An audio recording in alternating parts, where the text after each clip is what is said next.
Hi, today we're going to discuss about very basics in Java.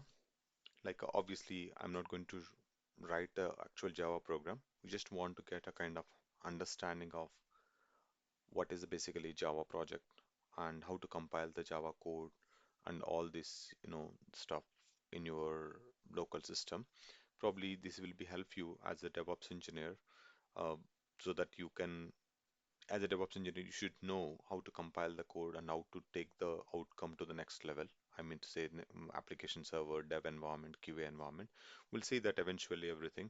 So for now, we're just focusing on a very basic Java program, which you can see here in my system, a Java program, which Java program is always a file name which is ending with .java extension. So this is the Java program where the Java program file name is simple calculator.java. So just want to show you the content here. So simple calculator.java, as it's a public class here, so the file name and the class name should match. And I don't want to get inside the details of the structure and everything. It's more about the programming skills. Definitely, if you know, you can just go through and see. Now, if you see I just want to give you an overview here. This Java program, what it does is it basically accept the two numbers, the first number and second number, and it'll give you the sum of the both the numbers, whatever we provide. And again, it's a .java file. We are writing in a Java programming language, in a Java program. So now what we do basically is we need to compile this code so that uh, when you compile, this Java file will become a class file so that the Java can translate it to the machine understandable format. So now every Java program must compile and run it. So we can't run the program as it is. We need to compile the code first. So now this Java file need to compile. For compiling any kind of Java file, we need to have a JDK installed in a system. So what is JDK? Basically, we referred about Java in the past, right? In the few videos, we referred about Java. We didn't refer what is JDK. So JDK is nothing but a Java only. So in Java, there are two categories. One is a JDK category, another one is JRE category. So JDK is nothing but Java Development Kit. So when you download a software, you will be having two options. You want to download JDK or JRE. So I have downloaded and installed JDK version in my system. If you refer my previous video, you can see I downloaded OpenJDK 21 version, 17 version and showed you in the previous video. Now I have OpenJDK installed in my system, not JRE. So as the JDK name suggests, it is having a development kit. It is basically Java development kit. It is having all the necessary components to compile the code, debug the code, and basically it's purely for the development purpose. For developer system, you must have a JDK installed so that you can compile the code. You won't be having any issues. So now in my system also, I have a JDK installed. Let's say Java-version. You can see 21.0.5, then echo percentage Java home. I'm checking the Java home variable value. You can see it is a JDK 21.05 hotspot. And then if you want to, also you can refer the where Java command. This will give you the location of the Java where it is installed. So obviously it is telling that I have a OpenJDK.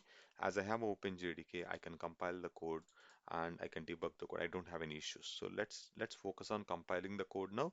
I can open the command prompt and say Java C. Java C is the command to compile the Java file. So I need to give an input as a file name, simple calculator.java. So javac command will accept the Java file and will create your output file, which is a .class file. So Java is the input file and the class file is an outcome for the javac command. So when somebody is telling you, can you compile this Java file, you should use a javac. So obviously it is basically a JDK component, a Java Development Kit component.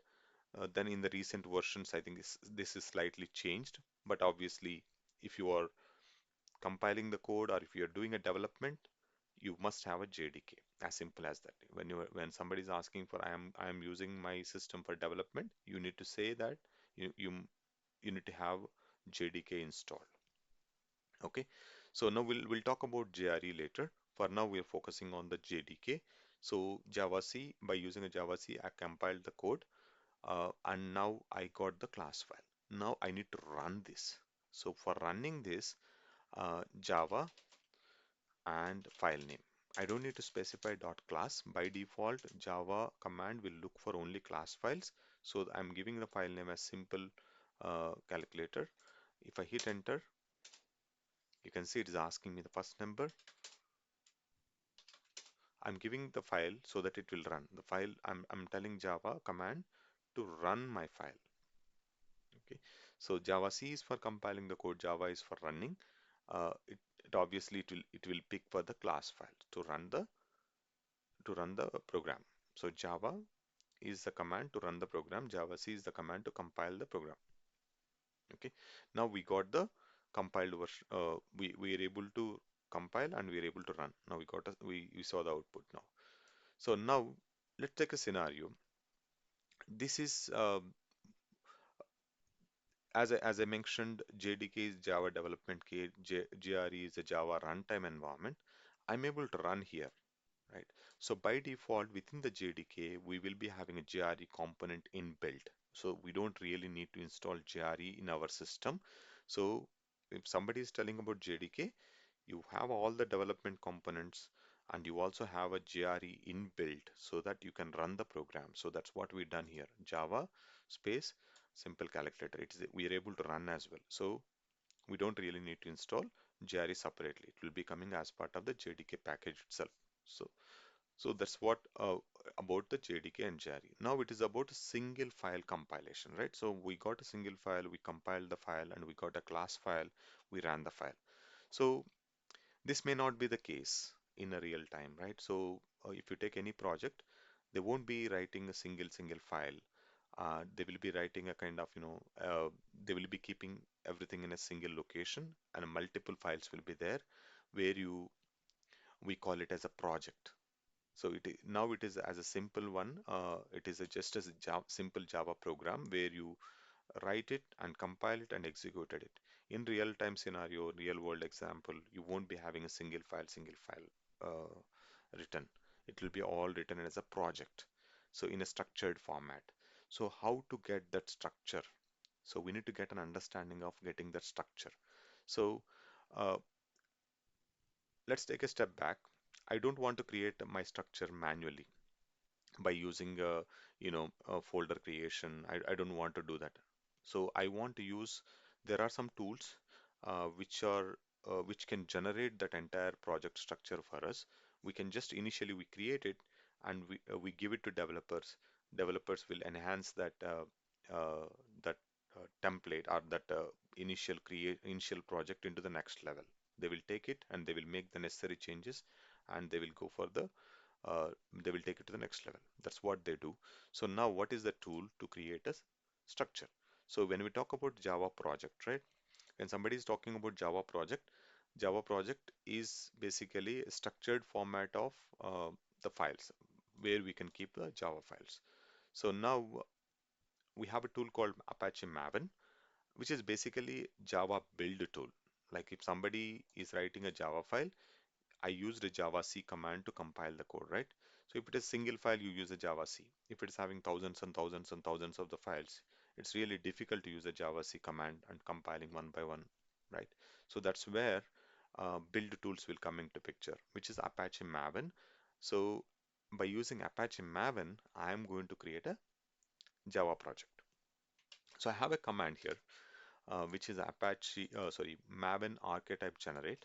What this command does is this command basically uh, Apache Maven. Again, I showed in my previous videos how to install Apache Maven. So I got Maven installed in my system, mvn-version. Yeah, and it is using the JDK 21 version. And basically, Maven is a dependent on Java, so it uses as I already have a JDK installed in my system, it is using a JDK. Now I'm going to use MVN archetype generate. So what it does basically is it is having a lot of uh, pre-built templates which you can use it. So there are a lot of templates, there are a lot of skeletons is available.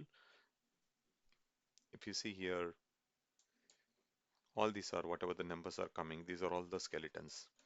These are all the project structure. It will give you the project, and again, it can have a multiple files, it can have a simple files.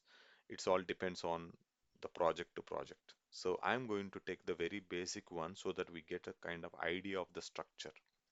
Okay, so the basic one can be, okay, I'm choosing one of the number here. Obviously, I have the command ready with me, which is here archetype artifact ID. This archetype artifact ID and archetype group ID, artifact ID, and version number. These three components is representing this path.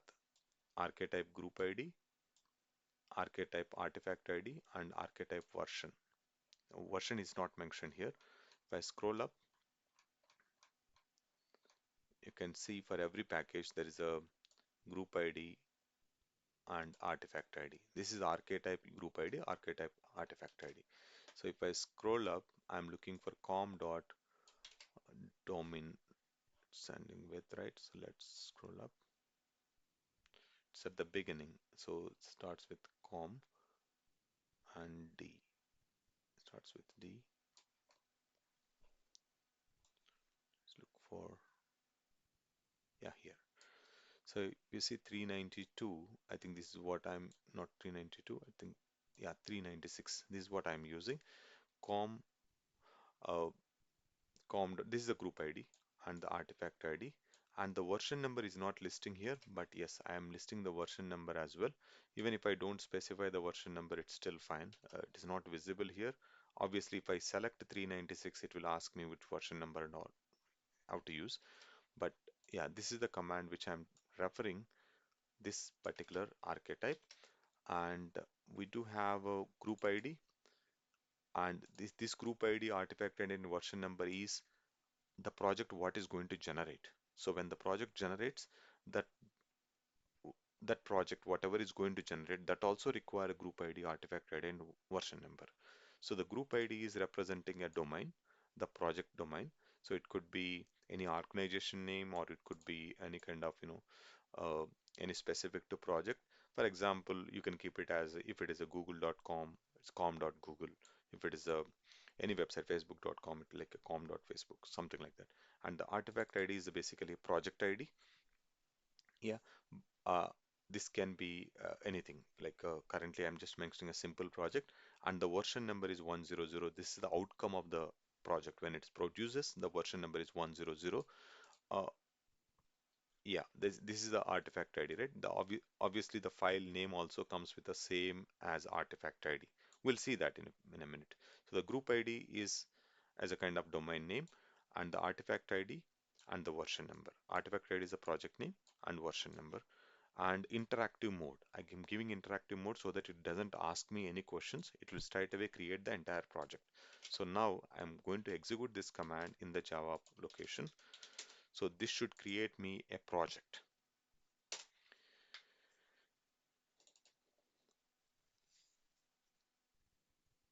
Yeah, this is going to create me a project. So it is done. If you go back, build successful, and you can see here project created from archetype in the directory C colon users vagrant desktop Java simple project. The simple project has been created. If I go to simple project, you can see src pom s in I want to see the structure. So let's open the command prompt here and tree space dot. So tree is the command which will tell you the structure of the folder, the current folder. Dot means current folder. So where I am in the simple project folder. So I'm just telling I want to give I want to see the structure of the current folder. So within the current folder, I have src, within src main java com devops test java com devops. If you see this src main java, src test java, it is basically referring the project, Java project. The com DevOps is the group ID. If you see the command, what I mentioned here, com DevOps. So within the com DevOps, you will be writing actual Java files. So if I go to src main Java com DevOps, you can see application.java. This is the Java file which you written. So obviously this is the main logic where we write any kind of logic in the Java. So if so example I'm telling you, if you want to write addition of two numbers, the adding two numbers logic you will write here.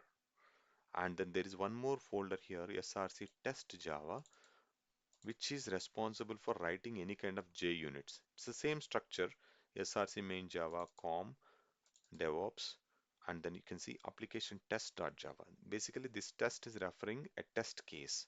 So unit test, we call it as unit test. The function, whatever we write, the main logic, for that logic, an associated test case will write so that for example, if you're writing a logic for adding two numbers, in this case you will pass two numbers, 2 plus 4, and you are expecting 6.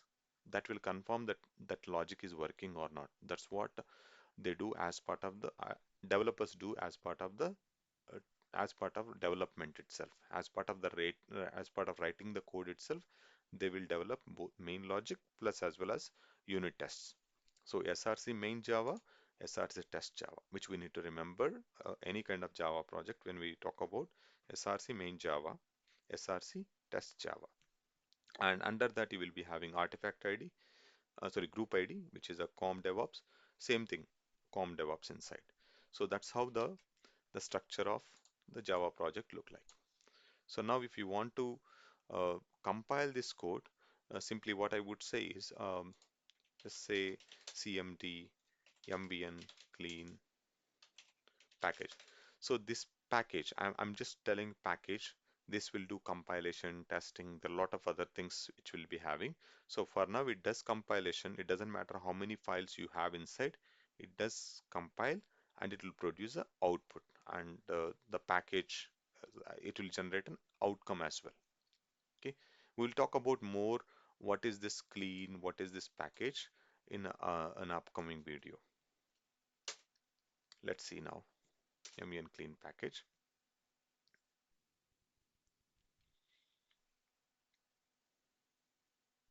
If you see here, we are performing a clean, and also we are performing compilation, and there should be one more testing as well. We must be performing the test. So we have one file, one is one test case. There must be one or two test cases inside the file. So the test has been run, and you should be able to see the outcome as well. Building a jar. So simple project, and there is a target folder generated. Within the target folder, there's an outcome. So this outcome, if you see, this is the artifact ID and the version number. Whatever we produced, it is there. It's all there in the pom.xml. What is pom.xml? And we'll see that in upcoming video. For now, this video is all about what we learned in the video is we learned about how to compile a single Java file, produce a class file, how to run the class file, and also how to generate a project structure by using mvn archetype generate command. Okay, hope you all like this video. Thank you so much. And if you like the video, please do share and subscribe. Thank you.